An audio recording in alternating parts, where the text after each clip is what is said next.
చిత్తూరు జిల్లా పొంగునూరు నియోజకవర్గంలో రవాణా శాఖ మంత్రి మండిపల్లి రాంప్రసాద్ రెడ్డి పర్యటన విజయవంతమైంది. ఈరోజు ఉదయం ఆయన రొంపిచెర్ల మండలంలో నియోజకవర్గ పర్యటన ఉదయం 9 గంటలకు ప్రారంభించారు. అక్కడి నుండి పుల్చల మీదుగా కల్లూరుకి 10 గంటలు చేరుకొని కల్లూరులో పర్యటించి ఇక్కడి నుంచి బయలుదేరి సదుము, సోమల, చోడపల్లి మండలాల్లో పర్యటించారు. ఈ సందర్భంగా ఆయన ప్రతి గ్రామంలో స్థానికులతో మాట్లాడి పలు సమస్యలపై అవగాహన చేసుకున్నారు.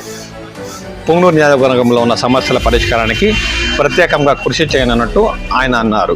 ఈ సందర్భంగా సదుము, సోమల మండలాల్లో స్థానిక రైతులతో ప్రత్యేక సమావేశాలు కూడా ఏర్పాటు చేశారు. ఆవులపల్లి ప్రాజెక్టులో నష్టపోయిన రైతులకు ప్రత్యేక సమావేశం ఏర్పాటు చేసి వారి సమస్యలను అడిగి తెలుసుకున్నారు. చోడపల్లి మండలాల్లో ఆయనకు ఘన స్వాగతం లభించింది. పులిచెర్ల, సదుము, సోమల, చోడపల్లి, పొంగునూరు మండలాల్లో ఆయనకు బీజేపీ, టీడీపీ, జనసేన కూటమి పార్టీ నాయకులు, కార్యకర్తలు ఘనంగా స్వాగతం పలికారు. ప్రతి ఊర్లలో టపాకాలు పేల్చుతూ సందడి నెలకొని ఉంది.